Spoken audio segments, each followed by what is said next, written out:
Diagnostic agent आज का topic है। डायग्नोस्टिक एजेंट जो फार्मास्यूटिकल केमिस्ट्री का टॉपिक है।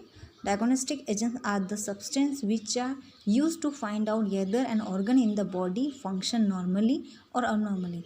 डायग्नोस्टिक एजेंट से अपन ये फाइंड आउट कर सकते हैं कि अपने बॉडी में जो पर्टिकुलर ऑर्गन है वो फंक्शन नॉर्मली या अबनॉर्मली उसका फंक्शन हो रहा है। This agents are use to detect abnormality or impairment of a tissue or organ to know the disease and pathological condition।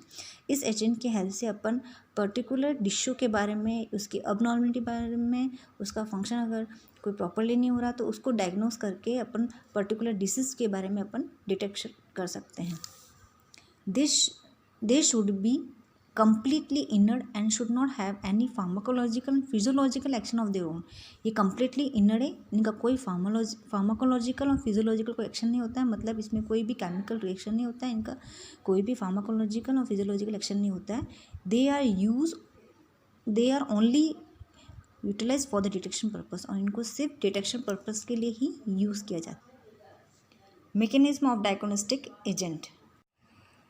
X ray machine जब एक्सरे को इमिट्स करेगी तो रेडियो एक्टिव सब्सटेंस जो इंजेक्ट होता है बॉडी में, बॉडी पार्ट के particular में जैसे ही इंजेक्ट होगा तो एक्सरे को ये कॉन्स्टेंट मीडिया एब्जॉर्ब करेगा। कब करेगा? जब एक्सरे बॉम्बार्ड होने लग जाएगा बॉडी के ऑर्गन पे, और ऑब्जर्व होने के बाद में जो रिमेनिंग जो एक्सरे है वो एक्सरे फिल्म पे ट्रांसमिटेड हो जाएगी और ट्रांसमिटेड होएगी, और जो एब्जॉर्ब जो हुई भी एक्सरे वो विजिबल हो जाएगा वाइट कलर में, वो इमेज को शो करने लग जाएगा ऑर्गन पे, एक्सरे फिल्म पे। तो अपन को एक्सरे में पर्टिकुलर ऑर्गन या पार्ट का अपन को इमेज वाइट कलर में शो होने लगेगा।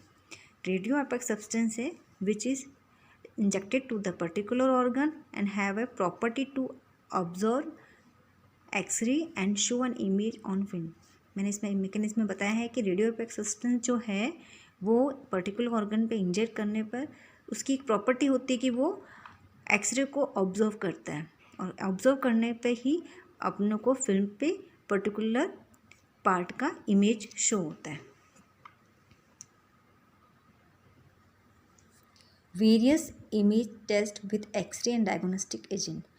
एक्सरे और डायग्नोस्टिक एजेंट्स के हेल्प से बहुत सारी इमेज मिलती है अपन को, जैसे मैंने बहुत सारी होती है पर मैं कुछ ही बता रही हूँ आपको। एंजियोग्राफी होती है। एंजियोग्राफी में एक्सरे और रेडियो एक्टिव सब्सटेंस से अपन ब्लड वेसल के अंदर कोई क्लॉट हो रहा है तो वो डायग्नोस करते हैं। जो डॉक्टर है ना कार्डियक अरेस्ट के टाइम अपन को एंजियोग्राफी के लिए करता है ताकि ब्लड वेसल में कोई क्लॉट हो रहा है तो वो अपन को डायग्नोस हो सके।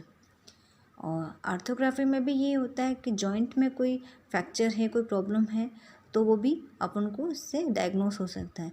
उसके लिए भी यही होता है कि रेडियो एक्टिव सब्सटेंस को पर्टिकुलर जॉइंट में जहाँ दर्द हो रहा है वहाँ पे इंजेक्ट करते हैं और एक्सरे की हेल्प से अपन को उस जॉइंट पे फ्रैक्चर शो हो जाता है। ब्रोंकोग्राफी में भी यही है, एल्वोलाई के अंदर ही ये अपन इंजेक्ट करेंगे तो उसमें कोई प्रॉब्लम है तो वो अपन को शो हो जाती है। यूरोग्राफी में भी यूरिनरी ट्रैक्ट में कोई प्रॉब्लम है तो यूरिनरी ट्रैक्ट पे इंजेक्ट करने के बाद में अपन को एक्सरे इसका शो हो जाएगा कि पर्टिकुलर ऑर्गन में क्या प्रॉब्लम हो रही है, वो डायग्नोस हो जाएगा। यूरिनरी ट्रैक्ट में भी कोई इन्फेक्शन हो तो। क्लासिफिकेशन इसका ये है कि रेडियो एक्टिव सब्सटेंस में आयोपेनोइक एसिड आता है और प्रोपाइल आयोडोन आता है। और सेकेंड है drug use to test organ function. First है सल्फोब्रोमोथैलिन सोडियम। सेकंड है इंडोगोटीन डाइसल्फोनेट सोडियम, इसको इंडोगो कार्मिन भी बोलते हैं। Evans blue, Congo red, fluorescein sodium.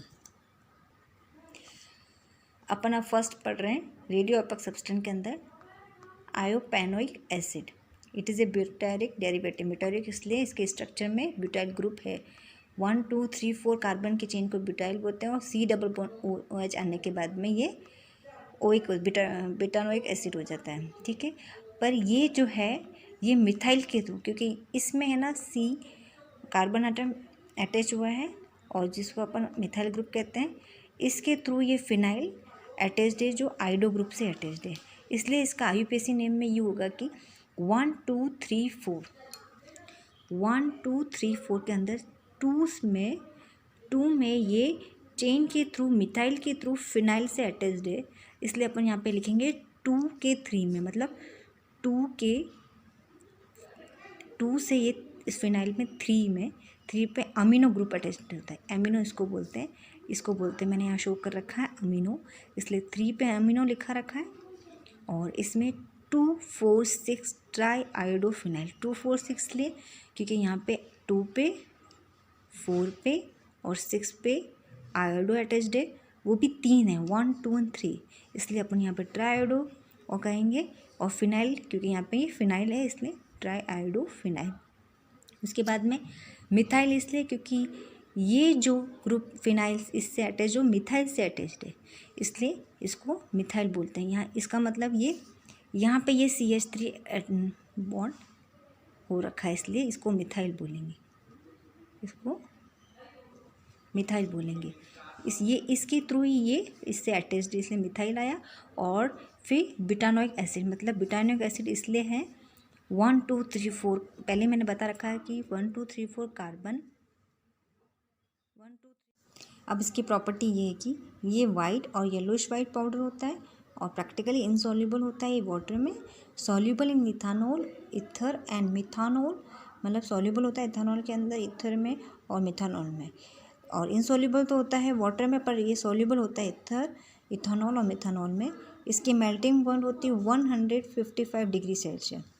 अब इसकी स्टेबिलिटी और स्टोरेज ये है कि store in well close container protected from light, इसको स्टोर किया जाता है वेल क्लोज कंटेनर में और लाइट से प्रोटेक्ट करा जाता है। इसका यूज़ होता है as diagnostic agent. Brand name होती है ये कॉलिपर, आयोडोपेनोइक एसिड और टेलीपैक नाम से ये मार्केट में इस ब्रांड नेम से अवेलेबल होती है। Drug use to detect organ function में जो ड्रग्स यूज़ करती है वो होती है सल्फोब्रोमोथैलीन सोडियम। ये सोडियम सल्ट का डेरिवेटिव होता है। इसमें अपन ये स्ट्रक्चर में देख रहे हैं कि ये जो होता है S डबल बॉन्ड O, दोनों साइड OH है, इसको अपन बोलते हैं सल्फोनिक एसिड ग्रुप। ठीक है, अब इसमें ये शो कर रखा है कि इसमें सेकंड पे OH जो है उसको बोलते हैं हाइड्रोक्सी ग्रुप, OH को बोलते हैं हाइड्रोक्सी, इसलिए सेकंड हाइड्रोक्सी 5 पे 1 2 3 4 5 में ये बेंजोफ्यूरॉन फ्यूरेन को इसलिए बोलते हैं क्योंकि ये ऑक्सीजन से अटैच्ड है, इसको बेंजोफ्यूरॉन, ये पूरा ही ऑक्सीजन से अटैच्ड है, इसको बेंजोफ्यूरॉन बोलते हैं। इसलिए इसमें IUPAC नेम में पहले आप देखना 2 हाइड्रोक्सी लिखा है, उसके बाद में 5 से ये अटैच्ड है। अब देखना इससे बेंजोफ्यूरॉन से अटैच्ड है, इसमें नंबरिंग में 1 2 3 4 5 6 7, पर यहाँ 4 5 6 7 में ये ब्रोमो से अटैच्ड है, ब्रोमो से, इसलिए 1 मतलब 4 5 6 7 पे टेट्रा ब्रोमो लिखा। टेट्रा ब्रोमो क्यों? क्योंकि ये 4 बार है टेट्रा ब्रोमो से। और 1 4 हाइड्रोक्सी में ये बता रहा है कि बेंजोफ्यूरॉन में ये 1 नंबरिंग पे ये इससे अटैच्ड है, जिसमें 1 2 3 4 पे ये हाइड्रोक्सी ग्रुप से अटैच्ड है, इसलिए यहाँ पर आ जाएगा 1 के 4 पे हाइड्रोक्सी ग्रुप से अटैच है। और सल्फोफिनाइल यूँ है कि ये सल्फोनिक एसिड फिनाइल से अटैच है, इसलिए सल्फोफिनाइल इसको नाम दे दिया। ठीक है, अब इसका क्लोज करके अब बताएंगे बेंजोफ्यूरॉन के अंदर के बारे में। ये बेंजोफ्यूरॉन में 1 2 3 पे ये डबल बॉन्ड O ऑक्सो से अटैच्ड है, इसलिए 3 ऑक्सो 2 बेंजोफ्यूरॉन। और 2 बेंजोफ्यूरॉन इसलिए बता रखा है कि ये 2 में ऑक्सीजन से अटैच्ड है पूरा ये, तो ये पूरा बेंजोफ्यूरॉन हो जाएगा, इसको 2 बेंजोफ्यूरॉन बोलेंगे। और 1 आइल, और 1 पे ये फिनाइल से अटैच्ड है, तो 1 आइल करके फिर बताएंगे इस वाले का लास्ट में शो करेंगे, इसमें बताएंगे बेंजीन सल्फोनिक एसिड सोडियम। ये बेंजीन है और ये सल्फोनिक एसिड शो, इसलिए बेंजीन सल्फोनिक एसिड सोडियम, क्योंकि ये सोडियम साल्ट का डेरिवेटिव है, इसलिए लास्ट में सोडियम लिखेंगे। अब इसकी प्रॉपर्टी ये है, it is white crystalline powder. ये वाइट क्रिस्टलाइन पाउडर फॉर्म में मिलता है। इट इज़ एन ऑर्डरलेस होता है। इट हैज़ बिटर टेस्ट, इसका टेस्ट कड़वा होता है। इट इज़ हाइग्रोस्कोपिक नेचर मतलब ये हाइग्रोस्कोपिक होता है नेचर में, मतलब ये मॉइस्चर को ऑब्जर्व कर लेता है, इसलिए इसको हाइग्रोस्कोपिक बोलते हैं। It is soluble in water, water में सॉल्युबल होता है, and insoluble in alcohol acetone, और अल्कोहल एसीटोन में इनसॉल्युबल होता है। और इसका स्टोरेज में ये बता रखा है store in air tight close container. अपन ने पहले ही बता रखा है कि हाइग्रोस्कोपिक नेचर के कारण इसको स्टोर किया जाता है एयर टाइट क्लोज कंटेनर में। और इसका यूज़ होता है diagnostic agent for investigation of liver function. अगर लीवर में कोई प्रॉब्लम होती है तो लीवर फंक्शन को डायग्नोस करने के लिए इसको यूज़ किया जाता है। ब्रांड नेम मार्केट में ये हेपाटोसल्फालीन नाम से भी मिलता है, और हेपाटेस्टा ब्रोम नाम से भी ये मार्केट में अवेलेबल होता है।